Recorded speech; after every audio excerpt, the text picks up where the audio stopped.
Hello students, सभी को मेरा नमस्कार। गामा केमिस्ट्री जोन में आपका स्वागत है। प्रीवियस लेक्चर में हमने सॉलिड स्टेट के लेक्चर 5 की बात की थी और उसमें हमने एकक कौष्टिका के प्रकार पढ़े थे। एकक कौष्टिका के प्रकार हमने दो प्रकार से पढ़े थे, एक आपका मूल एकक कौष्टिका और दूसरा आपका केंद्रित एकक कौष्टिका। मूल एकक कौष्टिका एक ही प्रकार की थी जिसे हम कह रहे थे simple cubic unit cell SCC, और उसमें घन के सभी कोनों पर पढ़ चुके हम प्रीवियस लेक्चर में। उसमें घन के सभी कोनों पर अभिविकर्ण उपस्थित था और कुल अभिविकर्णों की संख्या उसमें 1 आ गई थी हमारी। क्लियर। दूसरा उसका प्रकार पढ़ा था अपन ने केंद्रित एकक कौष्टिका। उसके भी 3 प्रकार हम पढ़ चुके। पहला जो उसका प्रकार था वो body centred cubic unit cell, ठीक है, अंतः केंद्रित एकक कौष्टिका, जिसमें कोनों के साथ साथ केंद्र घन के केंद्र पर अभिविकर्ण उपस्थित था और कुल अभिविकर्णों की संख्या उसमें 2 आई थी। उसी का दूसरा प्रकार हमने पढ़ा था फलक केंद्रित एकक कौष्टिका, face centred cubic unit cell FCC, और उसमें 8 कोनों के अलावा अभिविकर्ण प्रत्येक फलक के केंद्र पर स्थित था और उसमें कुल अभिविकर्णों की संख्या हमारे पास आई थी 4।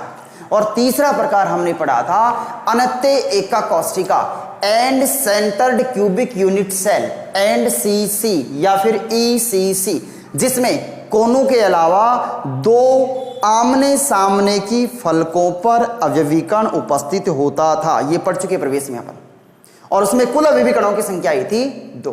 क्लियर है। तो देखो, वैसे हमारे NCERT सिलेबस में 3 ही है, फिर भी एक अपन और पढ़ लेते हैं और वो है आपका end centred cubic unit cell. तो देखना बच्चों, end centred cubic unit cell, end centred cubic unit cell, ठीक है, जिसे हिंदी में कहते हैं किनारा केंद्रित एकक कौष्टिका। किनारा केंद्रित एकक कौष्टिका, कौष्टिका, ठीक है। पहले हमने पढ़ा था NCC, अब हम इसको नाम देंगे HCC। HCC इसका नाम है शॉर्ट में, HCC। तो देखो इसमें क्या होता है, हमें पता है कोनों पर तो सब में होगा ही होगा, कैसे भी यूनिट सेल हो अभिविकर्ण कोनों में तो सब पर होगा। अब देखो किनारे का मतलब आप लोग सब जानते हो कि जो आपका घन है उस घन में कितने किनारे होते हैं भाई? 12, बात कर चुके हम पहले। तो कोनों के साथ साथ प्रत्येक घन के किनारे के केंद्र पर भी अभिविकर्ण उपस्थित होगा। कोनों के साथ साथ प्रत्येक घन के किनारों पर भी अभिविकर्ण उपस्थित होगा, और किनारे कितने हैं? 12। तो देखना इधर ध्यान से, ये तो आपका कोनों पर अभिविकर्ण हो गया, ये लो जी, ये कोनों पर अभिविकर्ण हो गया, ये लो 8 हो गए। अब कोनों के साथ साथ किनारे कितने? 12। अब प्रत्येक किनारे के केंद्र पर भी अभिविकर्ण उपस्थित होगा।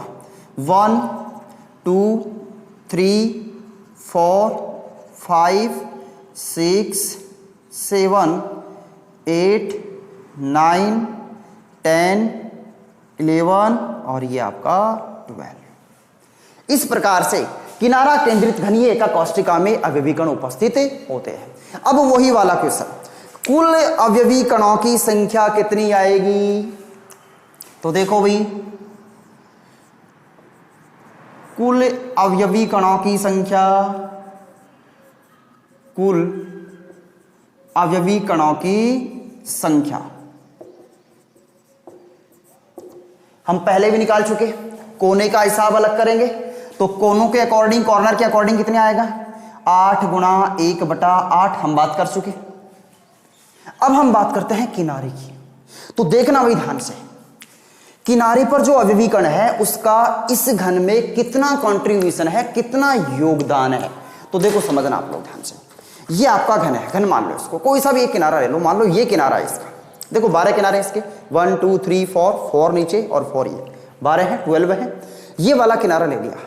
अब इस किनारे, ये जो अभिविकर्ण है किनारे पर, ये कितने घन में कॉमन है? एक तो इसमें है, देखना ध्यान से, दूसरी एका कॉस्टिका इसके पास है, देखो यहां पे है, दूसरी एका कॉस्टिका इसके पास है, ये इसमें भी कॉमन होगा, दो में कॉमन हो गया।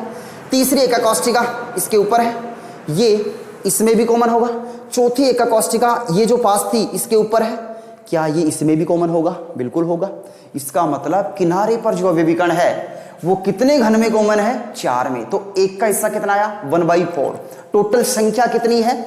टोटल संख्या कितनी है भाई? 12। तो संख्या हम कैसे निकालेंगे? 1/4 इंटू 12, 1 + 3 = 4। तो कुल अवयवी कणों की संख्या आ गई यहाँ पे 4। तो ये आपका हो गया किनारा केंद्रित एकक कॉस्टिका। क्लियर है? तो हमने टोटल एकक कॉस्टिका पढ़ ली 5। एक डायमंड भी होता है, डीसीसी भी होता है, अपने काम का नहीं है वो, ठीक है। तो हमने एजीसीसी पढ़ लिया जिसमें अवयवी कणों की संख्या 4 थी। अब देखना भी, सुनना ध्यान से, हमने पढ़ा एससीसी, हमने पढ़ा बीसीसी, एफसीसी, एंडसीसी, एजीसीसी, हमने 5 एकक कॉस्टिकाएं पढ़ ली, 5 यूनिट सेल पढ़ ली। अब इनमें कॉमन क्या है वो आप देखो भाई, कॉमन क्या है देखना ध्यान से। देखो हम ये लिख देते हैं अवयवी कण की पोजीशन, अवयवी कण की स्थिति, अवयवी कण की स्थिति पोजीशन, ठीक है। और इधर हम लिख देते हैं उसका कंट्रीब्यूशन कितना है, उसका योगदान कितना है। तो देखना भी, अगर अवयवी कण कोने पर होगा, कोनों पर, अवयवी कण कोनों पर होगा तो उसका योगदान रहेगा 1/8। संख्या जितनी है उससे गुणा हो जाएगा। अगर ये बात कर चुके हम पहले, अगर अवयवी कण फलक के सेंटर पर होगा, फेस के सेंटर पर होगा, तो उस घन में उसका योगदान होगा 1/2। अगर अवयवी कण घन के केंद्र पर होगा, अगर अवयवी कण घन के केंद्र पर होगा, केंद्र पर होगा, तो उसका कंट्रीब्यूशन रहेगा 1, ठीक है। अगर अवयवी कण किनारे पर होगा, अगर अवयवी कण किनारे पर होगा तो उसका कंट्रीब्यूशन होगा 1/4, ठीक है। तो ये कंट्रीब्यूशन है, जितनी संख्या आएगी उससे हम उसको मल्टीप्लाई कर देंगे और किसी भी क्रिस्टल में, किसी भी एकक कॉस्टिका में हम कुल अवयवी कणों की संख्या ज्ञात कर लेंगे। तो इसमें आपको कोई प्रॉब्लम नहीं होनी चाहिए। मेन जो है वो यही है, ये आपको पता होना चाहिए। और ये इसकी हम बात कर चुके, कि हम समझ चुके, इसका कोने पर होगा, किनारे पर होगा, 4 में ये कॉमन होगा, ये 1 ही में कॉमन होगा, ये 2 में कॉमन होगा, ये 8 में कॉमन होगा। इनकी बात हम प्रीवियस लेक्चर में कर चुके हैं, ठीक है। तो जिन बच्चों ने पीछे वाला लेक्चर नहीं देखा वो देख लें, उसे पूरा क्लियर हो जाएगा आपके। अब देखो ये तो हमने देख लिया। अब हमने एक कोष्टिकाएं जो पढ़ी है उनमें जो अवयवी कण हमने निकाले हैं उनकी और बात कर लेते हैं। तो देखना भाई, एकक कोष्टिका कौन कौन सी हमने पढ़ी? यूनिट सेल कह दें, एकक कोष्टिका कह दें,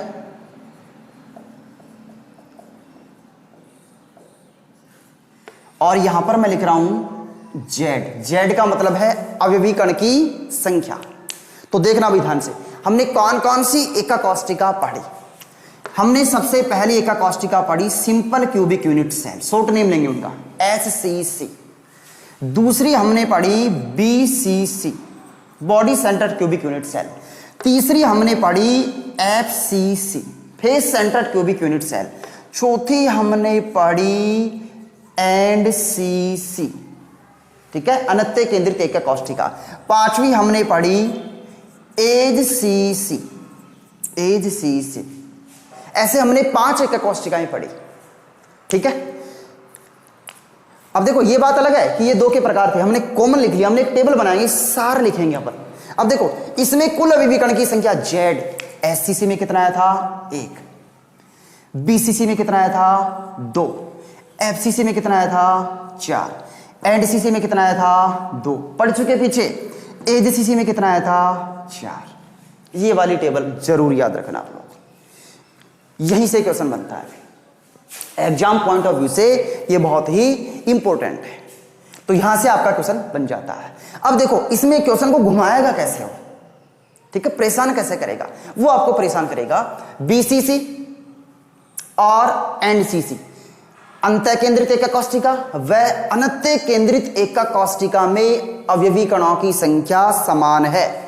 अवयवी कणों की संख्या समान है, अंतर स्पष्ट कीजिए, या अवयवी कणों की संख्या समान होते हुए भी इनमें क्या अंतर है।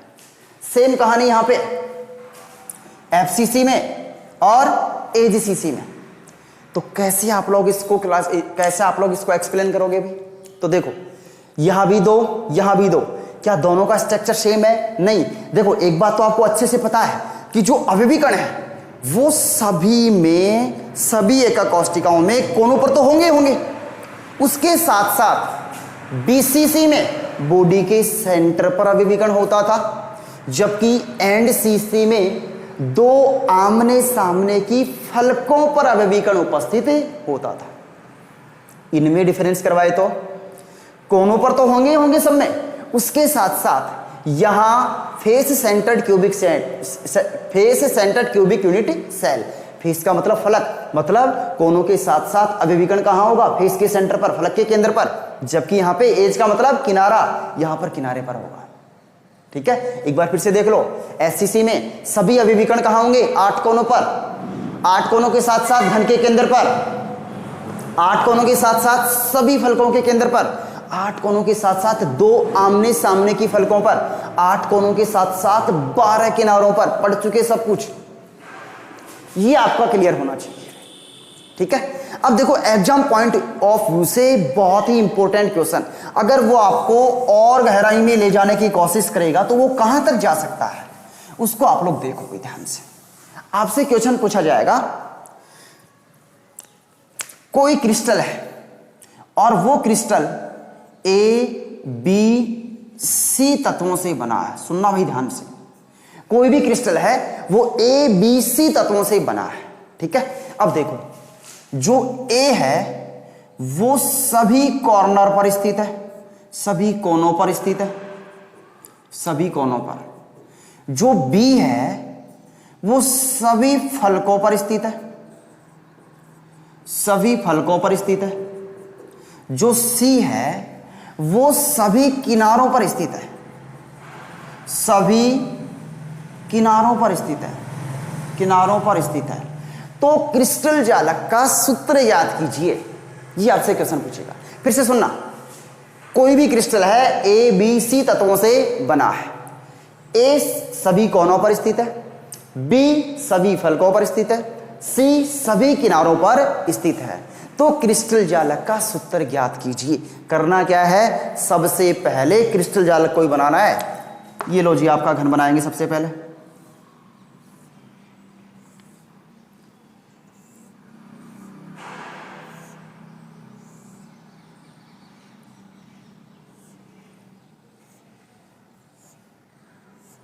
ठीक है, एग्जैक्ट घन तो नहीं है, मान लेना घन ही है। ये आपका घन बन गया। अब देखो उसने कण कहां कहां बताए, ए सभी कोनों पर। लो जी, ए को सभी कोनों पर लगा दो। ये लो, कोने कितने हैं? 8, सभी कोनों पर लगा दिया। 20 सभी फलकों पर। लो जी, 6 फलक है, ऊपर वाली फलक, इधर वाली ये फलक, नीचे वाली ये फलक, फलक फेस, इधर वाली ये फलक। अब देखो, एक आमने वाली मतलब आपके सामने वाली, एक पीछे वाली। ये तो आपके सामने वाली फलक हो गई, इसका केंद्र ये हो गया, और ये पीछे वाली फलक हो गई, इसका केंद्र ये हो गया। आमने सामने वाली ऐसे लगता है दोनों एक में ही है।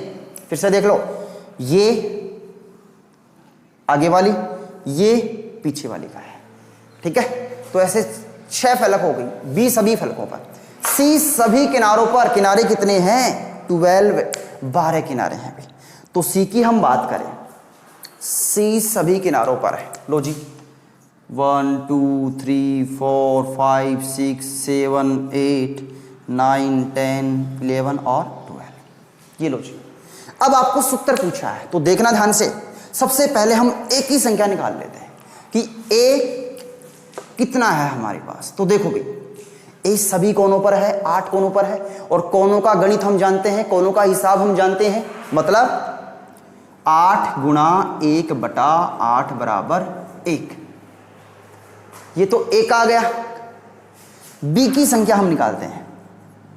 लो जी, बी कहाँ है? फलकों के केंद्र पर, और फलक का योगदान अभी पीछे हमने लिखा था 1/2, और कितनी फलक हैं? 6। तो देखना 1/2 गुणा 6 कितना आ गया? 3। अब हम सी का मान निकालें, और सी का मान निकालेंगे तो देखो इधर, सी का मान निकालेंगे, सी मतलब किनारों पर, और किनारों का योगदान कितना होता है? किनारों का योगदान कितना होता है? 1/4। 1/4, और किनारे कितने हैं भाई? 12, 12 किनारे। तो कितना आ गया? 3। ये लो जी, ये संख्या आ गई आपके पास। अब देखो उधर क्या सूत्र हो गया? ए तो एक ही है, ए, बी कितना? 3, सी कितना? 3। तो हमारा सूत्र हो गया AB3C3। ये फॉर्मूला हो गया। अब यहीं से क्वेश्चन घुमाता है, न्यूमेरिकल यहीं से बनता है। आपसे कहेगा सभी फलकों पर ना होकर आधे फलकों पर है, या 3 फलकों पर है। आपसे कहेगा सभी किनारों पर ना होकर 10 किनारों पर है, 8 किनारों पर है। तो आपको ये कंट्रीब्यूशन इसीलिए मैंने लिखवाया था, कोनों का कंट्रीब्यूशन होता है 1/8, फलक का होता है 1/2, किनारे का होता है 1/4, और घन के केंद्र का होता है 1, जिसको हम अच्छे से प्रीवियस लेक्चर में समझ चुके। तो ऐसे वो आपसे क्वेश्चन बनाता है, ये आपको पता होना चाहिए। ठीक है, अब हम पढ़ते हैं कि जो क्रिस्टल है उसको 7 भागों में बांटा गया है। तो देखो भी, जो 7 क्रिस्टल समुदाय है, एनसीईआरटी में, राजस्थान बोर्ड में, या सीबीएसई जो आपका बोर्ड है, यहां से एग्जाम का फेवरेट क्वेश्चन है।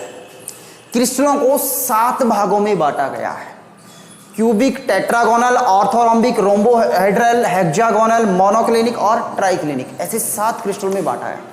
हिंदी घनीय, चतुष्कोणीय, विषमलंबाक्ष, त्रिसमन्ताक्ष, षटकोणीय, एकंताक्ष और त्रिनताक्ष, ऐसे 7 प्रकार ये है।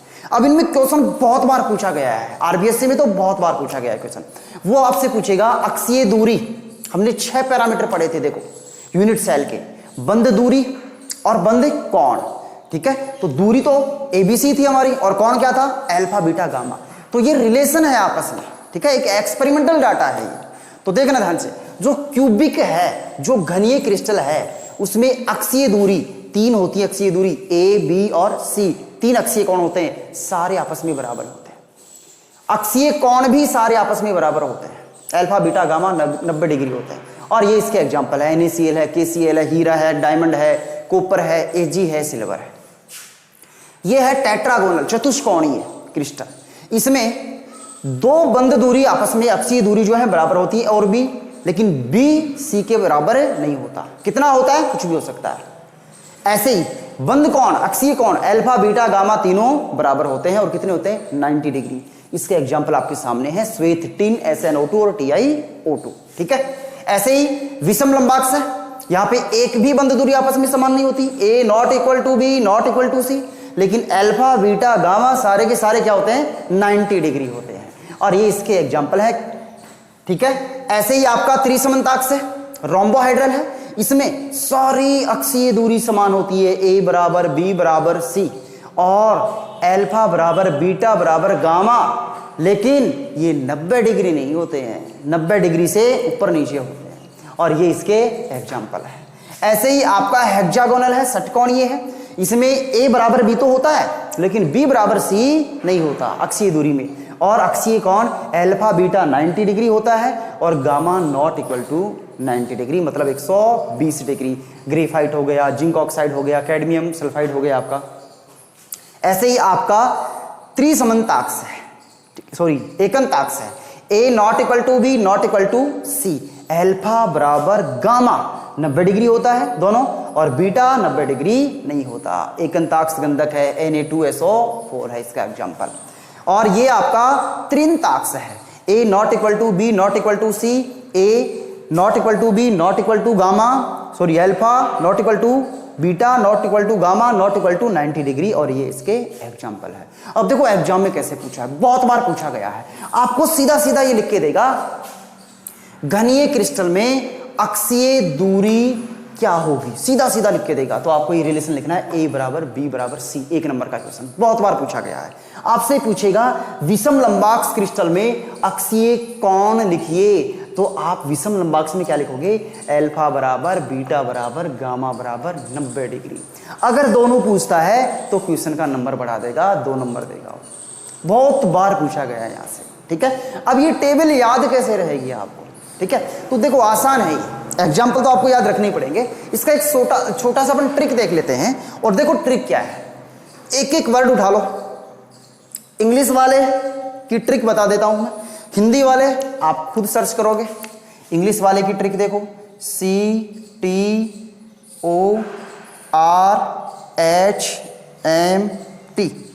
ये लो जी, CTORHMT, CTORHMT, HMT घड़ी हुआ करती थी बहुत पुराने जमाने में, CTORHMT। अब देखना, C से क्यूबिक, T से tetragonal, orthorhombic, rhombohedral, hexagonal, monoclinic, triclinic, ऐसे आपके ये 7 क्रिस्टल याद हो जाएंगे। सीक्वेंस से याद रखना, इनको ध्यान रखना सीक्वेंस से, अगर सीक्वेंस चेंज हुआ तो सारा सिस्टम खराब हो जाएगा। अब देखो अक्षीय दूरी लिखोगे, अक्षीय कोण लिखोगे, यहीं से क्वेश्चन पूछता है वो। 7 क्रिस्टल के नाम आपने लिख लिए, हिंदी आप देख लेना अपने अकॉर्डिंग। अब देखो आपको सबसे पहले क्या करना है, आपको लिखना है अक्षीय दूरी में A बराबर B बराबर C, सभी के नीचे लिखना है, सभी के आगे लिखना है, सॉरी 7 क्रिस्टल के आगे लिख दो, A बराबर B बराबर C, A बराबर B बराबर C, A बराबर B बराबर C, सबके आगे लिख दो आप। अब देखना याद रखने का तरीका, पहले वाले को छोड़ा, फिर एक को काटा, फिर दोनों को काट दिया, फिर छोड़ा, फिर एक को काटा, फिर दोनों को काट दिया, और लास्ट में तो हम किसी को नहीं छोड़ते, दोनों को काट दिया। ये ट्रिक है, फिर से देख लो, एक को छोड़ा, छोड़ दिया, एक काटा, 2 काटा, फिर छोड़ा, फिर एक काटा, फिर 2 काटा, और लास्ट में सारे काट दिए। तो ये अक्षीय दूरी आपको याद होगी। अब अक्षीय कोण है, अक्षीय कोण देखो, ये 3 तो आपको याद हो ही जाएंगे, शुरू के 3 तो अल्फा बराबर बीटा बराबर गामा 90 डिग्री है, बराबर है सारे के सारे। अब देखो आपको याद करने हैं ये वाले 2 ही, ये भी याद हो जाएगा। देखो शुरू के 3 अल्फा बराबर बीटा बराबर गामा 90 डिग्री बराबर, चौथा अल्फा बराबर बीटा बराबर गामा लेकिन 90 डिग्री नहीं होते, एक को काट देना है, अल्फा बराबर बीटा बराबर गामा 90 डिग्री नहीं है, इस एक को काट देना है। ये तीनों बराबर है, एक को काट दिया। अब देखो यहां से ये षटकोणीय है, ये याद रखना है और ये याद रखना है। इसमें क्या होता है षटकोणीय में, अल्फा बीटा 90 डिग्री होता है, गामा 120 डिग्री, या अपन ये भी लिख सकते हैं gamma not equal to 90 degree, gamma not equal to 90 degree. अब देखो यहां से अल्फा बीटा गामा बराबर 90, अल्फा बीटा गामा बराबर 90 बराबर 90, alpha beta gamma not equal to 90। अब देखो यहां पे अल्फा बीटा तो 90 है लेकिन गामा 90 नहीं है, तो कितना है 120। यहां अल्फा गामा 90 है, बीटा 90 नहीं है, और इसमें सारे ही बराबर है, सभी को काट दो, लास्ट वाले में तो सभी को काटते हैं अपन।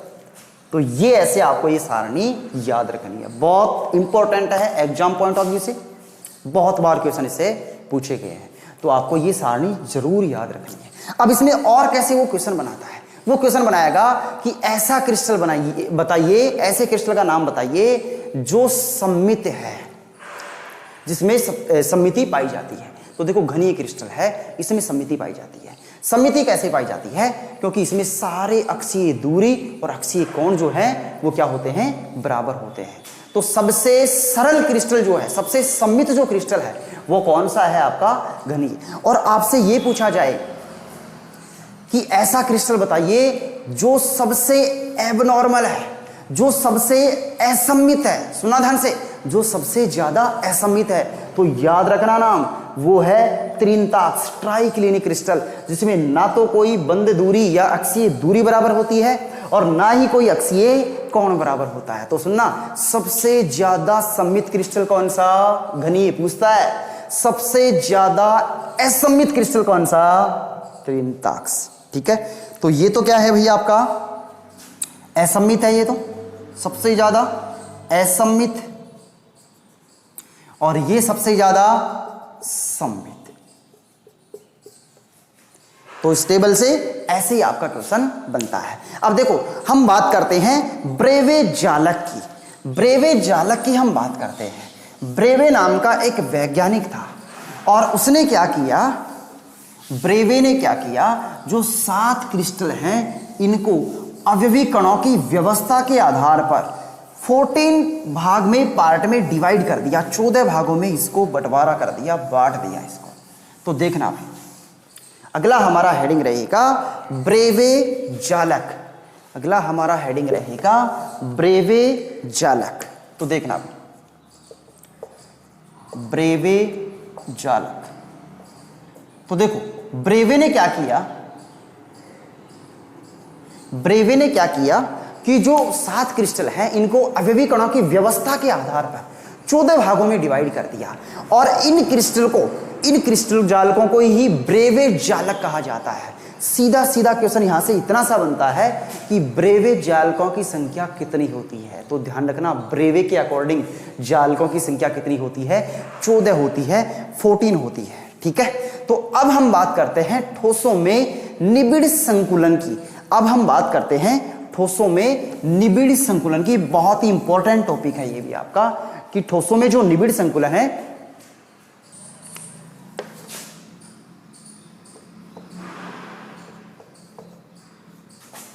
ठोसों में निबिड़ संकुलन, ठोसों में निबिड़ संकुलन,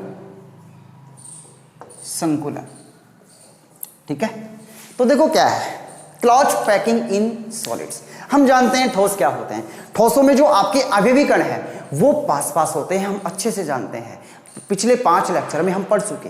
ठोसों में जो अवयवी कण है वो बिल्कुल पास पास होते हैं और ये जो अवयवी कण जो पास पास होते हैं इनकी जो क्लोज पैकिंग होती है इसे ही हम कहते हैं निबिड़ संकुलन। इसे ही हम क्या कहते हैं, निबिड़ संकुलन। तो देखो जो ठोस है उसमें अवयवी कण कहाँ है, पास पास है, इसीलिए जो ठोस है उसमें जो रिक्त स्थान है, जो खाली जगह है वो क्या होती है, कम होती है। क्लियर है। तो ठोसों में निबिड़ संकुलन, निबिड़ संकुलन हम किसे कहेंगे, ठोसों में जो अवयवी कण है वो निकटतम व्यवस्था में पाए जाते हैं, निकटतम स्थिति में व्यवस्थित रहते हैं और इसे ही हम ठोसों का निबिड़ संकुलन कहते हैं। और निबिड़ संकुलन में अवयवी कणों के मध्य जो दूरी है वो बहुत ही कम पाई जाती है। क्लियर है। अब ठोसों में जो निबिड़ संकुलन है वो 3 प्रकार से हो सकता है। तो देखना ध्यान से, ठोसों में जो निबिड़ संकुलन है वो 3 प्रकार से, एक आपका हो गया 1D, एक आपका हो गया 2D और एक आपका हो गया 3D। ऐसे 3 प्रकार से, बहुत आसान लग जाएगा आपको, आसान हो जाएगा आपके लिए सॉलिड स्टेट है क्या। ठीक है, तो देखो ठोसों में जो निबिड़ संकुलन है, पहले ये बताओ निबिड़ संकुलन सबका क्लियर है। निबिड़ संकुलन में क्या होगा, ठोस में जो अवयवी कण है वो बिल्कुल पास पास होंगे। क्लॉच पैकिंग, इसका नाम ही क्लॉच पैकिंग है, क्लॉच पैकिंग इन सॉलिड, पास पास होंगे, उसे हम निबिड़ संकुलन कह रहे हैं। अब ये कितने प्रकार से हो सकती है ठोसों में, 1D, 2D और 3D। आप लोग अच्छे से जानते हो 1 डायमेंशनल, 2 डायमेंशनल और 3 डायमेंशनल, एक दिशा में गति, 2 दिशा में गति और ये 3 दिशा में गति। तो हम इसे कहेंगे कि ये जो आपका है ये एक विमीय निबिड़ संकुलन है, ये द्विविमीय निबिड़ संकुलन है और ये त्रिविमीय निबिड़ संकुलन है। तो हम सबसे पहले बात करते हैं 1D की, सबसे पहले हम बात करते हैं 1D की।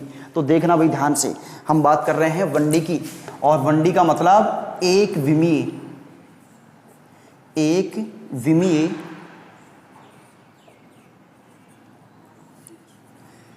एक विमीय निबिड़ संकुलन, एक विमीय निबिड़ संकुलन, इसकी हम बात करते हैं। एक विमीय मतलब एक दिशा में गति होगी। तो देखना ध्यान से, ठोस में हमने क्या माना, अवयवी कण पास पास होते हैं। कैसा भी पदार्थ हो, कोई भी पदार्थ हो, उस पदार्थ में होता क्या है, अवयवी कण। और अवयवी कण क्या क्या होते हैं भाई, या तो आपका परमाणु होगा, या आपका अणु होगा, या आपका आयन होगा। और ये जो अवयवी कण है ठोस अवस्था में इन अवयवी कणों को एक गोले के रूप में माना गया है। किसके रूप में माना गया है, गोले के रूप में माना गया है। तो देखना ध्यान से, एक दिशा में हमें गति करनी है, एक दिशा में हमें चलना है। तो देखो भाई, ये लो आपका गोला अवयवी कण हो गया,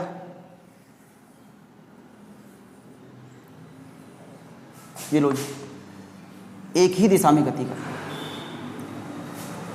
ठीक है। तो ये आपका हो गया 1D क्लॉच पैकिंग, एक विमीय निबिड़ संकुलन, एक पंक्ति में।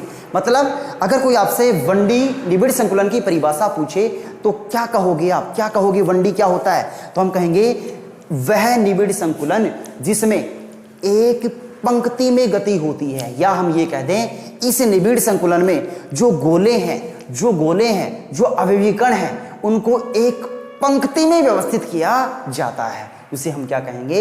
1D निबिड़ संकुलन। अब देखना ध्यान से, किसी भी एक गोले को पकड़ो, किसी भी एक अवयवीकण को पकड़ो, इसको पकड़ लिया हमने, ठीक है। अब बताओ इसकी समन्वय संख्या कितनी होगी?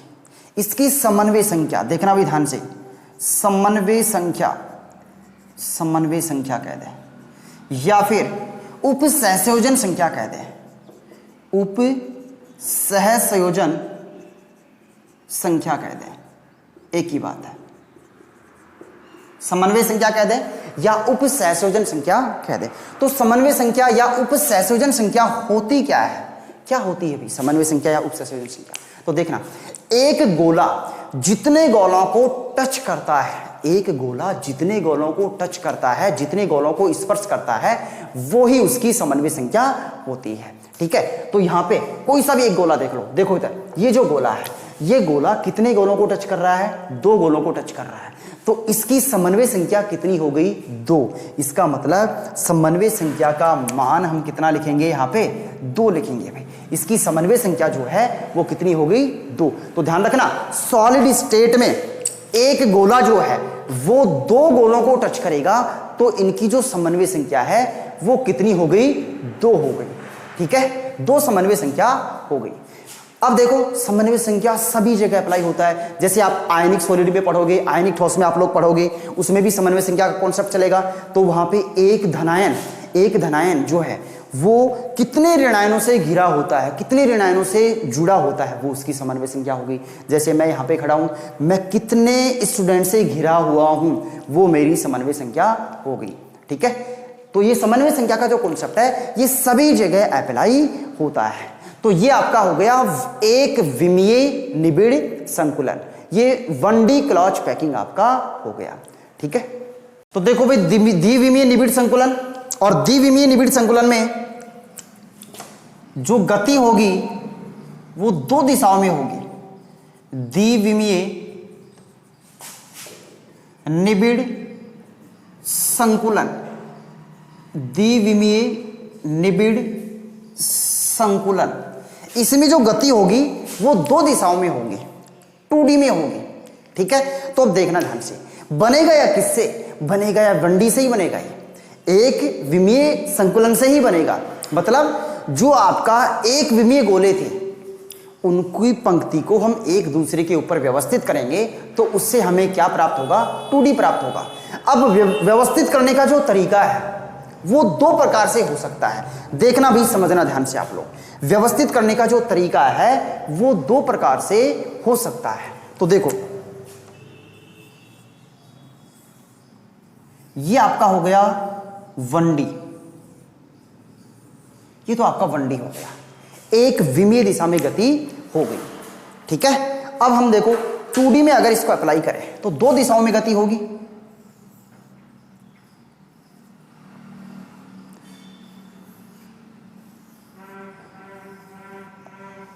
दो दिशाओं में गति होगी, ठीक है। गोले ही एक दूसरे के अंदर नहीं जा रहे, ये 2 दिशाओं में गति हो गई।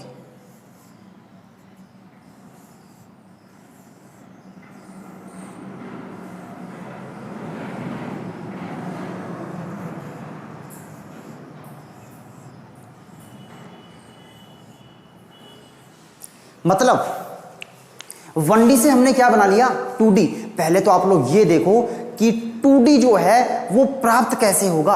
एक विमीय गोलों की परतों को एक दूसरे के ऊपर व्यवस्थित करके हम द्विविमीय निबिड़ संकुलन प्राप्त कर सकते हैं। और ये जो व्यवस्थित करने का तरीका है ये 2 प्रकार से हो सकता है।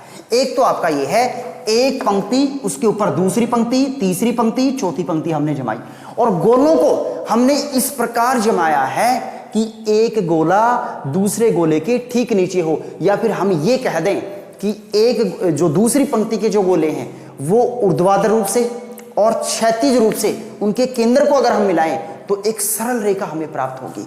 कुल मिला के बात यह है, इसके ठीक नीचे दूसरी पंक्ति आनी चाहिए, ठीक नीचे तीसरी पंक्ति आनी चाहिए, ठीक नीचे चौथी पंक्ति आनी चाहिए। और ये तो हो गया आपका ऊर्ध्वाधर, और क्षैतिज भी ये ऐसे ही हमें प्राप्त होने चाहिए। क्लियर है?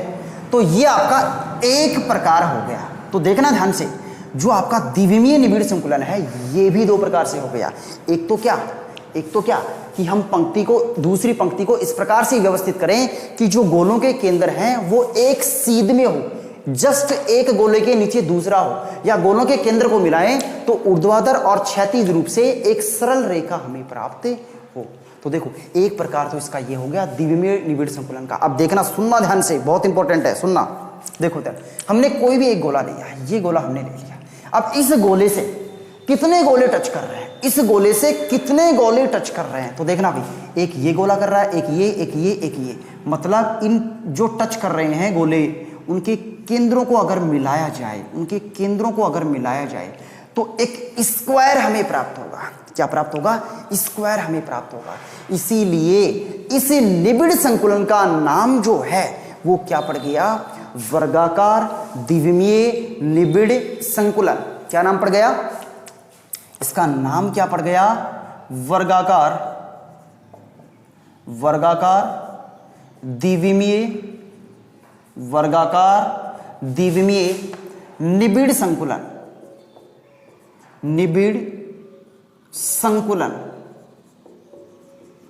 वर्गाकार द्विविमीय निबिड़ संकुलन। क्योंकि जो गोला है ये चार गोलों को टच कर रहा है, और इन चारों गोलों के केंद्र को मिलाने पर हमें क्या मिला?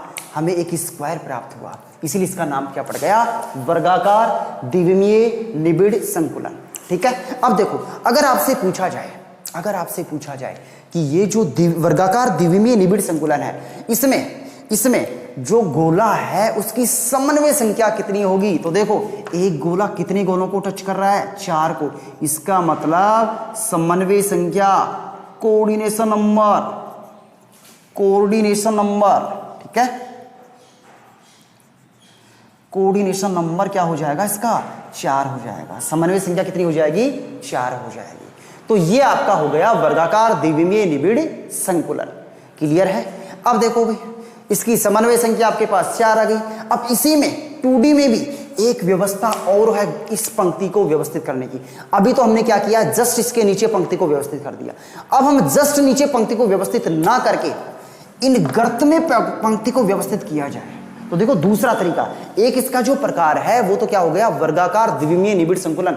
आपसे क्वेश्चन ये पूछा जाए छोटा कि जो द्विविमीय निबिड़ संकुलन है उसको हम वर्गाकार कहते हैं क्यों, या वर्गाकार द्विविमीय निबिड़ संकुलन का नाम क्यों पड़ा? क्योंकि इसमें जो गोला है वो 4 गोलों को टच कर रहा है, और चारों गोलों के केंद्र को मिलाने पर एक वर्ग हमें प्राप्त होगा। इसलिए नाम क्या पड़ गया? वर्गाकार द्विविमीय निबिड़ संकुलन। अब देखो, इसी का दूसरा टाइप, इसी का दूसरा प्रकार, द्विविमीय निबिड़ संकुलन का ही दूसरा प्रकार देखो इधर।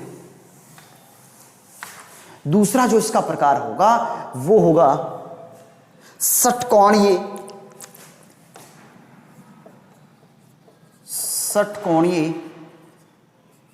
द्विविमीय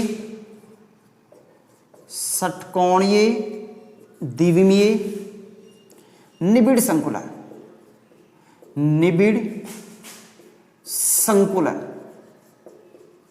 षटकोणीय द्विविमीय निबिड़ संकुलन। देखना भी ध्यान से, बिल्कुल आसान है।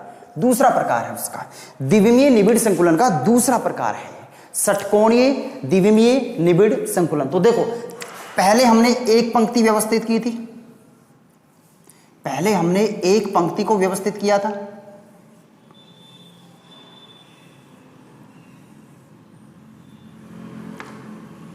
ये लो जी, एक पंक्ति हमारी व्यवस्थित हो गई।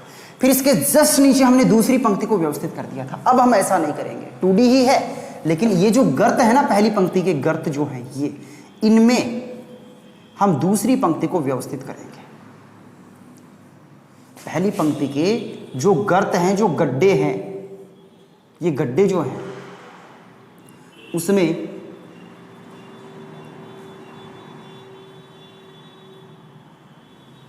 दूसरी पंक्ति को व्यवस्थित करेंगे।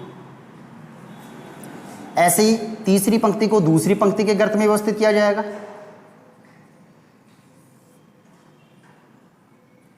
ठीक है, यस।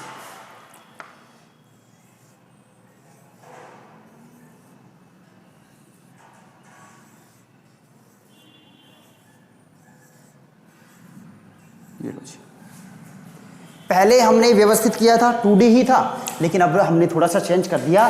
जो पहली पंक्ति है उसके जो गर्त हैं, जो गड्ढे हैं, उनमें हमने दूसरी पंक्ति को व्यवस्थित किया था। अब देखना भाई ध्यान से, देखो इधर कोई भी एक गोला चूज करो। हमने ये गोला चूज कर लिया, ये वाला। अब ये गोला 2D ही है, पहले 4 गोलों को टच कर रहा था, अब देखो ध्यान से 6 गोलों को टच कर रहा है। 1 2 3 4 5 और 6, 6 गोलों को ये टच कर रहा है। तो देखना, अगर इन 6 गोलों के केंद्र को अगर मिला दिया जाए, 6 गोलों के केंद्र को अगर मिला दिया जाए तो क्या बनेगा? एक हेक्सागन बनेगा, एक षटकोण हमें प्राप्त होगा। इसीलिए इसका नाम क्या पड़ गया? षटकोणीय द्विविमीय निबिड़ संकुलन। पहला जो प्रकार था वहां हमें क्या मिल रहा था? वर्गाकार द्विविमीय निबिड़ संकुलन। लेकिन अब हमें क्या मिला?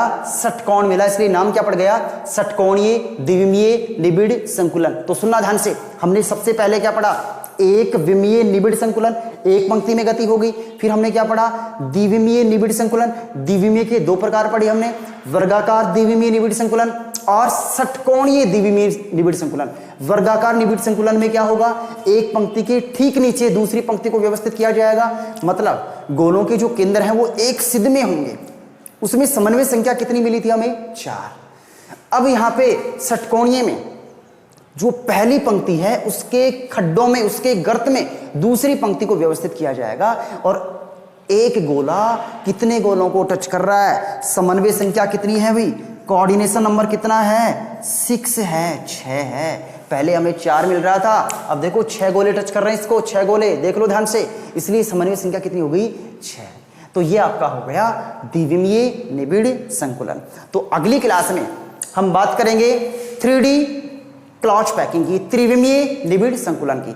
तो आप लोग इसको ज्यादा से ज्यादा शेयर कीजिएगा, सब्सक्राइब कीजिएगा, ठीक है। और जो वीडियो है प्रीवियस वाले, उन सबको आप लोग अच्छे से देखोगे, तभी देखो नेक्स्ट वीडियो आपको समझ आएंगी। अगर पीछे वाले वीडियो आपने अच्छे से नहीं देखे हैं तो आपको प्रॉब्लम होनी है। और कहीं भी आपको कुछ भी प्रॉब्लम होती है तो आप लोग कमेंट करिएगा, आपके प्रॉब्लम का पूरा सॉल्यूशन आपको दे दिया जाएगा। और पीडीएफ भी आपको मिल जाएगी, पीडीएफ की आप टेंशन मत करना, ठीक है।